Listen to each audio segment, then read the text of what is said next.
of the dark, divided by the light, the warmth of your arms.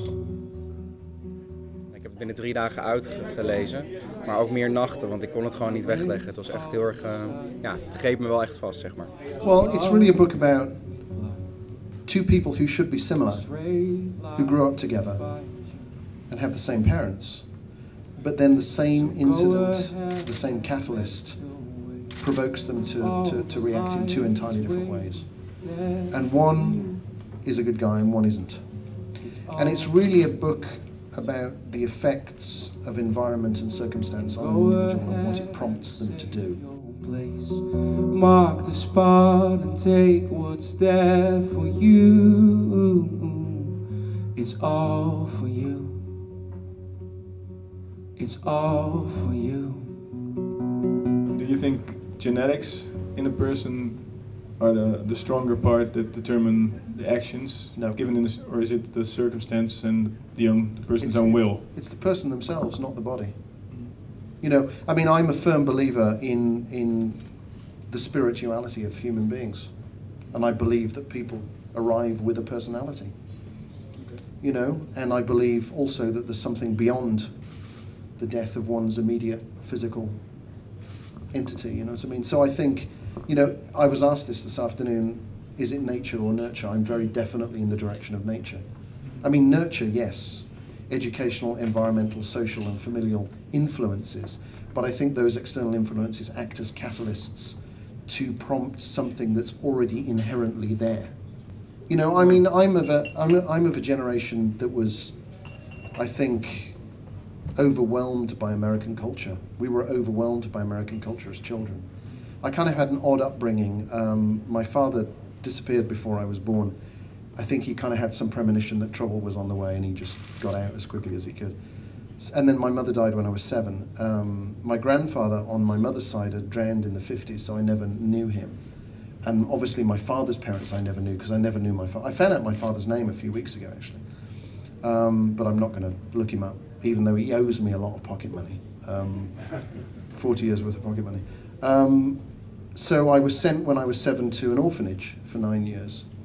And I just got lost in film and music and books. I think I just escaped into film and music. And I read Dickens and Hardy and the English classics. And then somebody gave me a copy of To Kill a Mockingbird.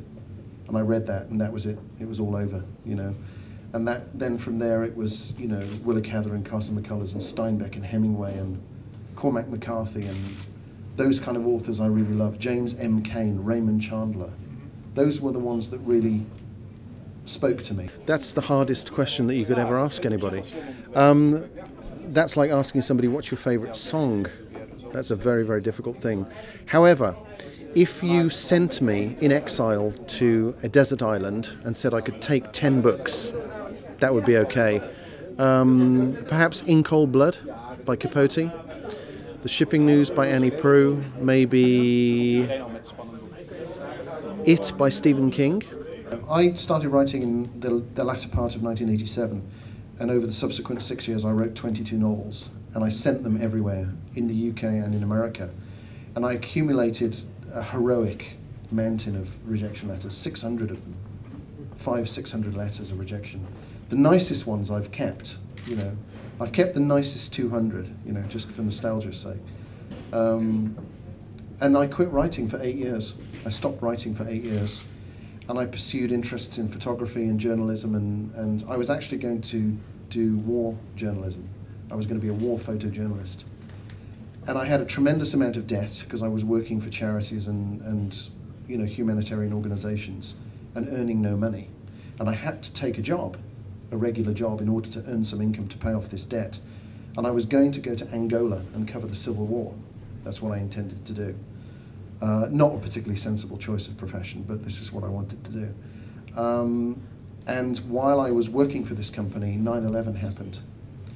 And 9/11 really impinged upon me, affected me significantly from the viewpoint of that idea of the best part of 3,000 people left home one morning and didn't go back. And all I thought about was all those unrealized aspirations and all those unfulfilled goals. And it reminded me of something that my grandmother used to say to me, which was, don't ever be one of those people that lead a what-if life. Don't get to the end of your life and think, what if I had? And so I thought, well, when was I happiest? What was I happiest doing? I was happiest writing. I don't want to get to the end of my life and think, what would have happened if I'd just given it one more go? So the following day, the day after 9/11, I started writing again. I wrote 3 novels, and the middle one was picked up by a publishing company in June of 2002 and then published in July 2003, and then we've done one every year since. So the forthcoming one in June in England is going to be the 11th. So it sort of took off from there.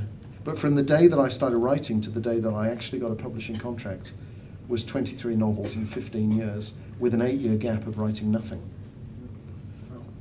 Okay.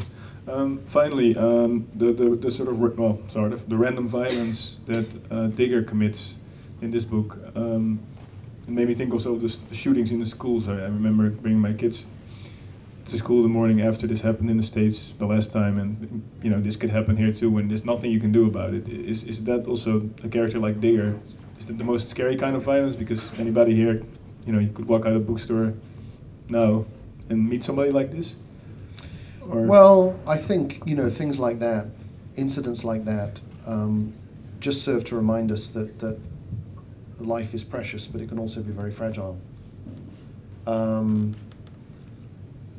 In all my experience, years of experience of talking to the police, the FBI, the CIA, meeting some of the craziest and most dangerous people that you could ever hope to meet, work with charities, work with drug addicts, work with, you know, for the last 30 years, 25 years.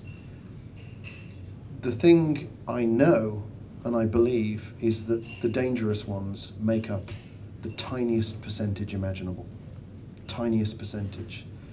And that the vast, vast majority, you know, 98% of people, 97% of people are good, kind, decent, honest, compassionate, caring individuals who want to survive and be happy and want others to survive and be happy too. And that I also feel that these things do happen. But, you know, I ask this often in England when I do signings. Put your hand up if you've been directly or indirectly involved in a murder, grievous violence, kidnapping or bank robbery, or been witness to it in your own life. And the number of people that have is tiny, very, very tiny. The newspapers and the media would have us believe that it's a much more dangerous environment than it actually is. So if you live your life afraid of the things that you can't predict or can't control, that's a good way to be very unhappy, really. Been hanging on to the secret. Oh, where do we go from here? It seems we're all unclear. Oh, well, I don't know whether writing is my religion and music is my philosophy, or writing is my philosophy and music is my religion. So to have books and music in the same place at the same time, I'm happy, absolutely. They do this in Italy as well, where they have festivals that are not just book festivals, they're sort of cultural festivals, and you have a week of music and books and authors and musical artists appear together, and they have films in the evening, and they set a cinema aside and everybody goes to the cinema and there's a presentation of a film by an author or by a musician, and then there's music performance afterwards, and then everybody eats together. I just think that kind of cultural celebration is a really exciting experience, and yes, everybody should do it.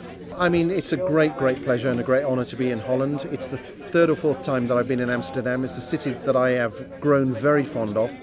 The reception is always wonderful, and I hope to come back many, many times in the future, and I hope that the books are enjoyed in Holland. I really do hope so.